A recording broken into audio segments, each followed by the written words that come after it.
Le prix du sexe. Est-ce que vous avez déjà réfléchi au prix du sexe? Et je trouve que c'est un peu intéressant d'en parler aujourd'hui. Bonjour à tous, c'est Fabrice Julien, coach et auteur, notamment auteur du livre « Comment devenir plus séduisant et savoir conclure avec les femmes ». Ce livre va changer votre destin d'homme et rendre les femmes que vous rencontrerez heureuses.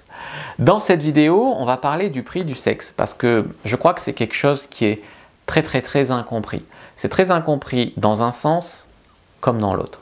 Je vois des hommes, parfois, qui viennent en coaching en me disant « Fab, j'ai déjà envoyé 400 € en Afrique à une femme pour qu'elle vienne me voir et puis elle n'est pas venue, puis en fait c'était un brouteur africain. » Il y a des hommes pour qui le prix du sexe, ils sont tellement désespérés qu'ils enverraient sans garantie 400 € au bout du monde pour rencontrer une femme qui habite à des milliers de kilomètres d'eux. Donc ça va pas. Tu vois.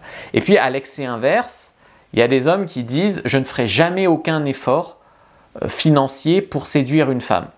Et c'est là où ils se disent, les femmes, elles ne payent pas le premier rendez-vous, elles ne payent pas le ciné. Déjà, ça dépend de toi si elles ne payent pas. Moi, je me fais des fois inviter par des femmes.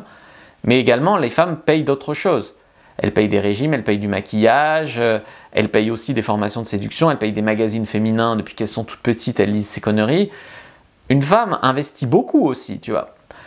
Donc, il y a un problème avec le prix du sexe et il y a un énorme problème en France. Déjà, par quoi serait déterminé le prix du sexe ? Le prix du sexe, si on réfléchit, il est déterminé par les finances des hommes, c'est-à-dire que tu vas dans un pays pauvre, ben, le prix du sexe est bien plus bas, et tu vas dans un pays européen, le prix du sexe est bien plus haut. C'est simplement un style de vie. Il y a beaucoup de gens qui font du tourisme sexuel dans des pays pauvres et qui ont des prostituées ou qui peuvent séduire, on va dire, des Thaïlandaises ou des Ukrainiennes avec 500 € par mois. Le mec il est riche là-bas, l'Ukrainienne elle veut le passeport français, mais tu vois bien que c'est pas sain comme rapport. Si chacun y trouve son compte, j'ai rien à y redire, mais tu sens instinctivement que c'est pas sain, d'accord? Donc le prix du sexe est également déterminé donc par les finances des hommes, ce qu'un homme est prêt à payer, et d'un autre côté par la disponibilité du sexe en dehors du fait de payer. Et c'est là où il y a un énorme problème en France, où les femmes ont peur des hommes, où les femmes ont peur de passer pour des filles faciles, où les hommes sont des mauvais coups, où une femme te dira « coucher sans sentiment n'a aucun intérêt parce que j'y suis tombé que sur des mauvais coups, donc je ne vois pas d'intérêt ». Donc, d'un côté, tu as des hommes qui gagnent 3 000, 4 000, 5 000 € par mois, qui sont prêts pour baiser à mettre 200 € pour baiser 1 heure avec une prostituée ou avec une escorte. Et ben, du coup, ça nique vraiment le marché. C'est clair que ça nique le marché. Il y a aussi des avantages au sexe payant, la discrétion. Je ne sais pas si tu es marié, ben, c'est sûr que c'est compliqué d'avoir une maîtresse, ou la rapidité du truc. Alors moi, dans l'idée, les prostituées, ça ne me plaît pas, parce que moi, ce qui me fait jouir, on va dire, c'est qu'une femme me désire. C'est de la séduire, qu'elle baise avec moi parce qu'elle baise pas vraiment avec d'autres, tu vois. Qu'il y ait plein de mecs qui la désirent et qui puissent pas la voir et que moi je la baise. C'est ça qui me fait vraiment jouir. Mais ce qu'il y a, c'est qu'il y a des mecs qui s'en foutent. Ils veulent tellement tirer un coup avec une meuf qui minute le truc. Elle te dit il reste 5 minutes, dépêche-toi. Avec le Mac qui attend derrière la porte, qui est prêt à les sortir. Enfin, moi je pourrais pas, mais il y en a qui peuvent. Et quand vous voyez le niveau de misère sexuelle et affective en France, vous vous apercevez que c'est la merde. Et c'est là où tu regardes, je ne sais pas si tu as déjà regardé par curiosité les prestations sexuelles, les tarifs. En France, c'est une catastrophe. Moi, je fais des études autour de ça, donc je regarde. Et j'ai vu des filles écrire, des filles... Physiquement, moi, je les trouvais affreuses. Il n'y avait rien qui allait, ni la coiffure, ni le poids, ni le visage, ni les postures, tu voyais la vulgarité. Pour moi, il n'y avait rien qui allait. Dire ah ben moi je t'accompagne pour 150 € de l'heure, mais tu me touches pas. Ou alors je te soumets, si tu veux, je te mets un doigt dans le cul, mais interdit de toucher. Ça coûte 200 francs de l'heure. T'en arrives là. Puis après, bien sûr, tu as des prostituées qui te disent pour 200 francs, bien sûr, on baise, voilà, mais tout est protégé, la fellation, la pénétration, puis tu fais pas ci, puis tu fais pas ça. Et puis il y a des mecs qui donc vont payer ça. Je veux dire, avec 200 balles, tu fais énormément de choses. Et quand tu es habitué à séduire des femmes en leur payant vaguement un café à 2 euros ou en ayant une bouteille de vin chez toi à 5 euros qui fait 2 rendez-vous, moi c'est une autre planète pour moi qu'on me décrive ça. Mais après, je peux comprendre qu'il y a des hommes que ça les fait jouir de dire je pose un billet, elle fait tout ce que je veux. Je peux l'entendre.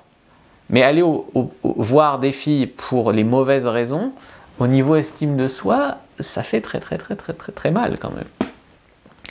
Voilà, donc de la compagnie sans toucher la fille, des pratiques BDSM où tu te fais humilier, où tu payes pour ça, éventuellement fellation et tout avec capote, avec une fille qui regarde la montre, tout ça à 200 francs de l'heure, avec une fille qui est même pas canon, c'est même pas la fille des films magnifiques, c'est lambda quoi.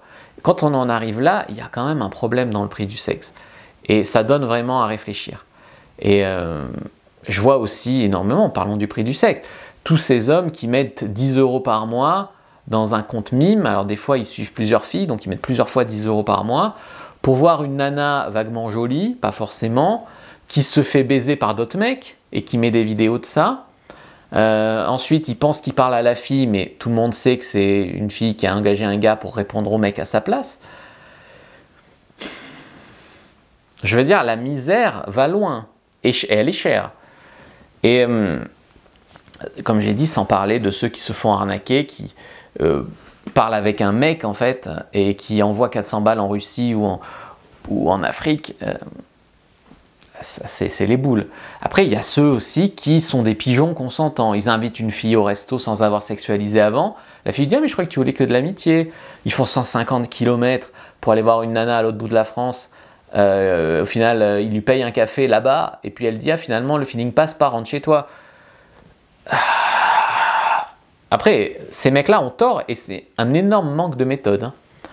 Mais c'est fou. Il y a ceux qui s'humilient aussi. Alors effectivement, ils payent peut-être pas, mais ils passent 6 mois à espérer que la fille s'intéresse à eux, elle répond une fois sur 10 à leurs messages. Enfin, j'ai vu des gars courir après des filles transsexuelles qui se faisaient baiser par d'autres. J'ai vu des gars être laminés parce qu'ils se faisaient quitter par une nana alors qu'ils n'étaient pas mariés, que ça leur a pas coûté le divorce, que voilà, juste une fille qui était, moi je vois son Facebook, normal, enfin, le mec en est malade. Dans ce monde, comment vous dire que ce n'est pas profiter de la misère que de vous vendre des formations de séduction ou des coachings de séduction. Ça fait tellement mal. Quand un e-book à 30 euros change ta vie et que ça fait 10 ans que tu envoies 400 euros en Russie te faire arnaquer, que tu es abonné à 15 comptes mimes, que des filles qui sont baisées par d'autres, que tu... Je veux dire, ces choses-là, vous les faites si ça vous amuse. Mais le jour où vous voulez vraiment vous attaquer au problème, les gars disent « Non, mais en fait, ça ne sert à rien, il faut être riche. Donc, je vais me concentrer sur être entrepreneur. » Mais il y a des entrepreneurs qui font 10 000 euros par mois qui ne baissent pas de femmes. Moi, je le sais, moi, je gagne plus de 10 000 euros par mois avec mon site. Je le sais. Si je fais rien, il ne se passe rien. J'ai beau gagner 10 000 euros par mois, si je fais rien, il ne se passe rien. Donc, arrêtez ce genre de truc si vous voulez vraiment être honnête avec vous-même. Combien ça vaudrait pour vous d'avoir une vie amoureuse et sexuelle à votre niveau, comme vous pensez que vous méritez? Je ne dis pas se baiser 10 filles par soir et que des mannequins, je ne sais pas te vendre du rêve. Il y a des filles à ton niveau que tu mérites sans souffrir et voilà. De ne pas finir comme un de ces mecs frustrés et haineux des femmes hein, ou complètement dans le déni ou ces mecs soumis et désespérés qui pensent qu'ils n'ont pas d'autre choix que de surflatter des femmes qui s'en foutent d'eux et payer pour rien. C'est pas ça la vie. La vie, elle est comme ça parce que vous acceptez qu'elle soit comme ça. C'est très malheureux. Je vous ai fait une fiche sur l'état d'esprit du séducteur, du coup le séducteur gratuit, hein, elle est gratuite. Donc prenez-la dans la description de la vidéo, prenez-la en commentaire épinglé, commencez à changer votre vie, les choses autrement. Tu vois, tu as des gens qui, toute leur vie, sont salariés à 1 500 euros par mois et c'est leur réalité. Et quand on leur dit qu'il y a des gens qui gagnent leur vie sur Internet sans patron, ça les mindfuck. Ben là, c'est pareil. Tu te dis que tu raques, que tu flattes, que tu machin et que tu n'arrives à rien. Et je te dis qu'il y a un gars qui physiquement a rien de plus que toi, qui s'y prend autrement, qui paye rien et qui s'humilie pas et qui a des meufs. Je comprends que ça te mindfuck. Là, tu as le choix de te dire, est-ce que je veux ça ou est-ce que je veux rester dans ma vie actuelle? Voilà, n'hésitez pas à liker, commenter, partager. Moi, je vous dis à bientôt et que le Dieu de la séduction soit avec vous. Prenez bien votre fiche en description.